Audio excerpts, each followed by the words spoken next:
हाल ही में मेरे संसदीय क्षेत्र के बलोत्रा शहर के अंदर दिन दहाड़े एक दलित युवक विष्णाराम की हत्या दिन दहाड़े चाकुओं से गोद कर दी गई और 2 महीने बीतने के बाद भी नामजद अपराधी अभी पुलिस की गिरफ्त से बाहर है। ये बहुत ही बड़ी चिंता का विषय है।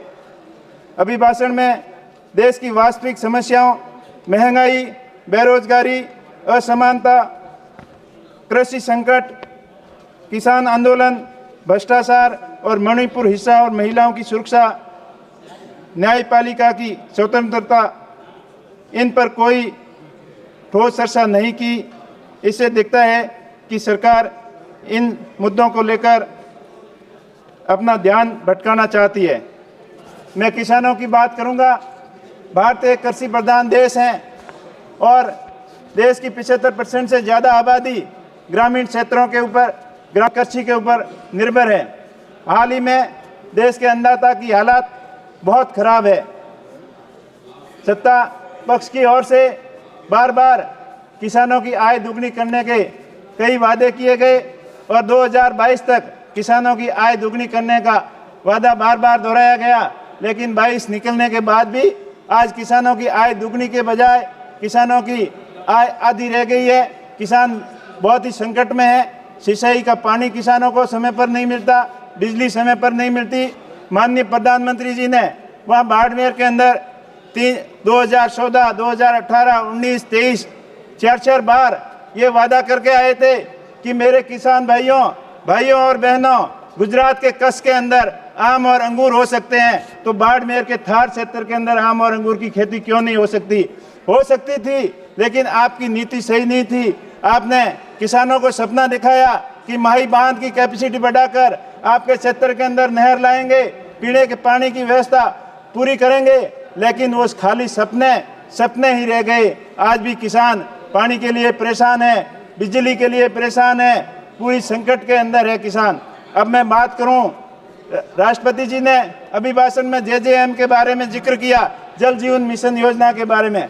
जल जीवन मिशन योजना की स्थिति बहुत ही खराब है। सरकार के हजारों करोड़ रुपए खर्च होने के बावजूद भी धरातल के ऊपर उसका काम नहीं दिख रहा है। मेरे संसदीय क्षेत्र में सबसे निचले पायदान पर प्रोग्रेस हैं। कई जगह लाइनें डाल दी गई, लेकिन उसमें पानी का अता पता नहीं। कंस्ट्रक्शन इतना घटिया निर्माण है, सही योजना का सही प्लानिंग नहीं होने की वजह से किसानों को पीने का पानी नहीं मिल पा रहा है और साथ ही साथ पशुओं के पानी के लिए कोई गणना नहीं की गई है। मान्यवर, यही हाल किसानों को बिजली का है। आज देश के 75 साल बाद में, आज़ादी के 75 साल बाद लाखों घर देश के अंदर आज भी अंधेरे के अंदर अपना जीवन यापन कर पा रहे हैं। मेरे संसदीय क्षेत्र में 70,000 से अधिक लोग आज भी अंधेरे के अंदर जी रहे हैं। मेरा सरकार से मांग है कि अंधेरे के अंदर जीवन यापन करने वाले लोगों को बिजली के कनेक्शन मुहैया करवाए और RDSS स्कीम के अंतर्गत बिजली तंत्र को मजबूत किया जाए, ताकि आने वाले समय में बिजली संकट से मुक्ति मिल सके।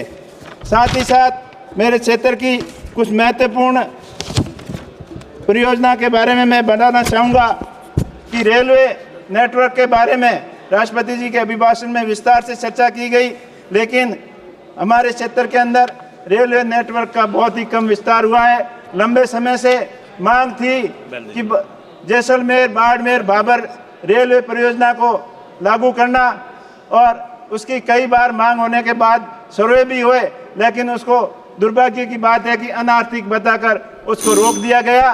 तो मेरा सरकार के माध्यम से मांग है कि इस महत्वपूर्ण परियोजना के बारे में विचार किया जाए और साथ ही साथ बाकासर के अंदर ड्राई पोर्ट बनाकर राजस्थान के अंदर जो इंपोर्ट एक्सपोर्ट को बढ़ावा देने के अंदर सहायता दी जाए।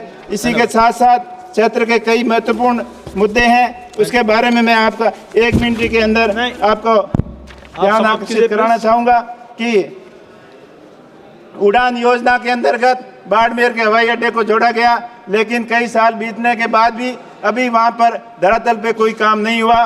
साथ ही साथ वहाँ प्रधानमंत्री आवास की स्थिति बहुत ही खराब है, दयनीय है, और इतनी राशि कम होने के बाद कोई किसान आप समाप्त पात्र कीजिए, योग्य प्लीज। समाप्त अपने कीजिए। आवास का निर्माण नहीं करा पा रहा है, तो मेरा आपके माध्यम से मांग है कि प्रधानमंत्री आवास की में कम से कम अब 5 लाख रुपए किस्त की ठीक, जाए और ठीक। साथ ही साथ सांसद निधि को भी बढ़ाया जाए, जो हाल में माननीय 5 सदस्य करोड़ है, श्री हेमांग उसको जोशी बढ़ाकर जी। 50 करोड़ किया जाए।